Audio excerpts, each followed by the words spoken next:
in St. John. Glory to you, Lord.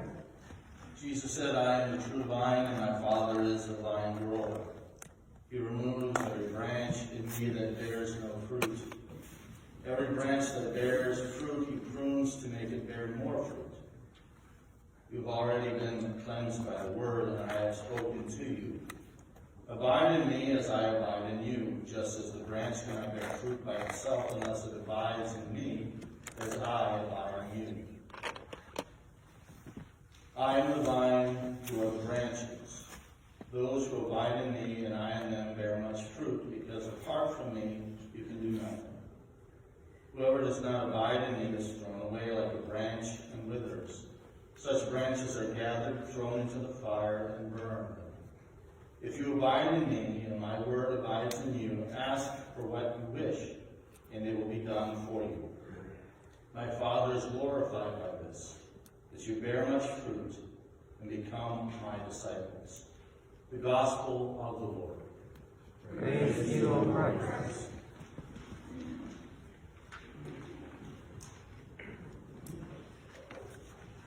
Grace to you and peace from God our Father and from our Lord and our Savior, Jesus Christ. Amen. Let us begin in song. And this song, most of you know, because we sing it, we used to sing it before communion, every Sunday. So if you know it, please sing it with me. Let the vineyards be fruitful, Lord, and fill to the brim our cup of blessing. Gather a harvest from the seeds of the sown, that we may be fed with the bread of life. Isn't that what we want in this world? Let your vineyards be fruitful, Lord. And if we think about the fruit of the Spirit, we think about love and hope, grace and forgiveness, joy and celebration, faith, and Jesus who gives the promise of fruit. But the earth also has fruit, and we can clearly see the differences. We can see the difference between bananas and apples, oranges and pears. The world offers hate, judgment, anger, frustration. And this fruit is out there, clearly seen now during this time of isolation. What fruit are you bearing today? The fruit of reconciliation or the fruit of separation and judgment? Jesus says, I am the vine and you are the branches. I am the vine and you are the branches. And then he talks about that word that none of us wants to hear, that vision of pruning. Does everyone know what pruning is? Okay, so I talked with a vineyard owner, and he said these words. He said, you know, the mistake that most people made when they prune, they don't cut the branch far enough back.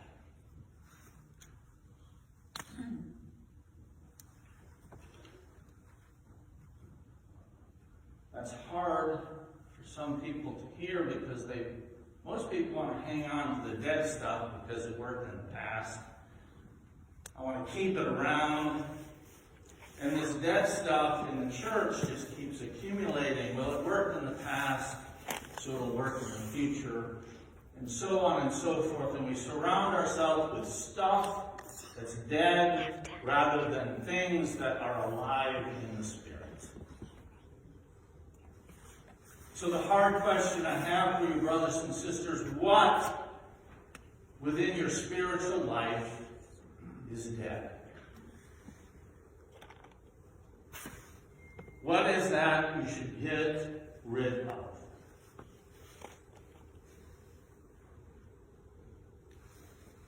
And let me share with you, that is not only for individuals, but that's for the church as well. Not just individuals, the church as well. And we hear that in words like, we've never done that before. We tried that before. That will never work.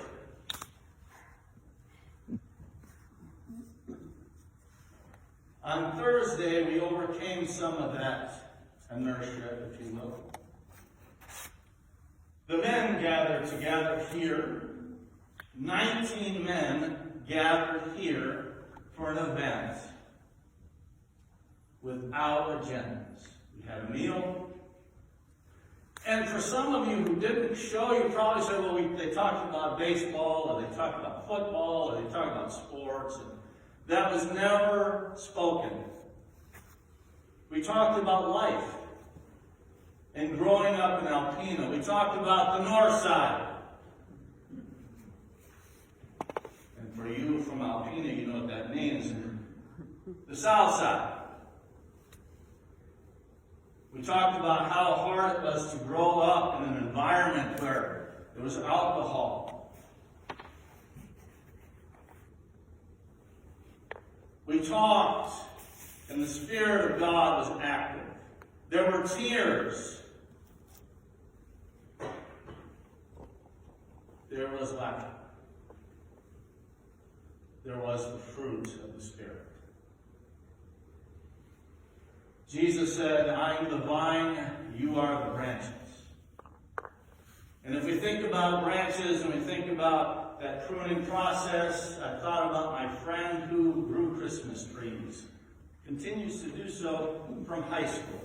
He is great at bringing up Christmas trees. Does everyone know that it just doesn't happen overnight, that you have to put years of work in to bring a Christmas tree to fruition? He works long hours. He knows where to cut and what not to do, and truly his trees are phenomenal. People celebrate them. They travel long distances to grab one before they're all gone. And, of course, people put Christmas trees in their houses for 2 to 4 to 6 weeks, right? And then they get rid of it. They celebrate it. They adorn it for those 2, 4, 6 weeks. And then it's gone. How many of you have taken the celebration of Christmas and Easter and put it by the curb?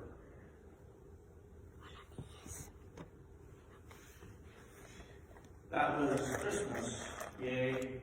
That was Easter, great. Now let's get down to what being Christian's all about.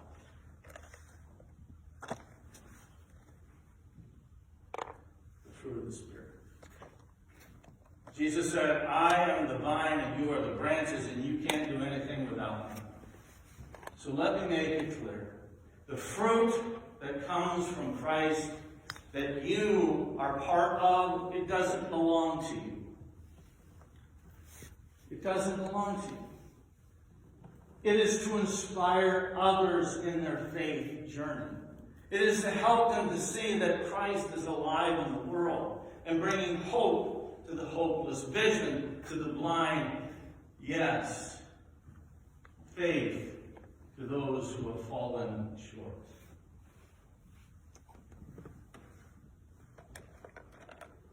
What is the fruit that you're bearing in the world?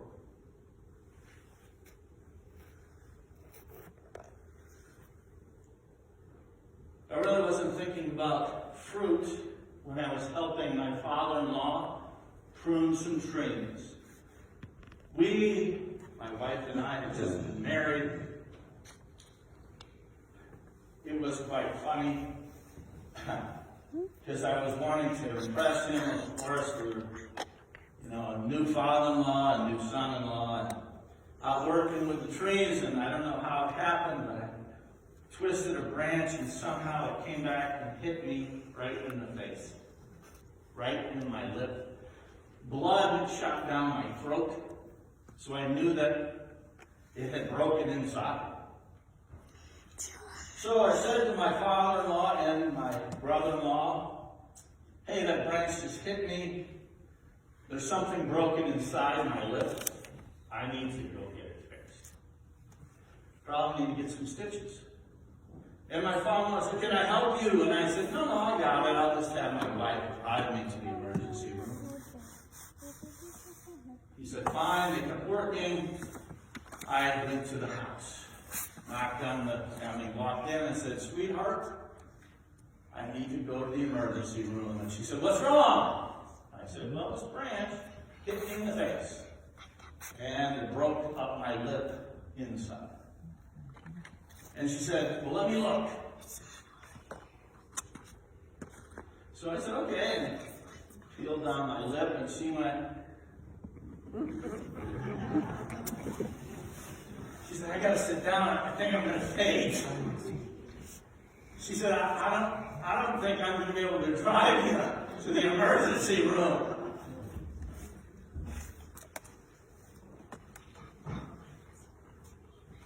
How many of you are broken inside?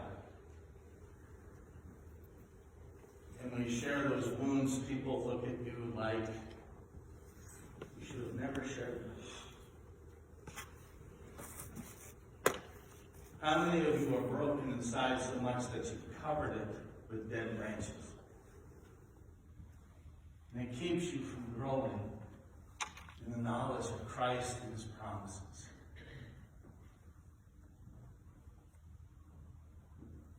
Brothers and sisters, I'm here to listen, to help you let go of the dead things in your life so that Christ can be more alive in your life. The prayer I have for you is the prayer I began with. Let the vineyards be fruitful, Lord. I pray that Christ will be fruitful. Celebrate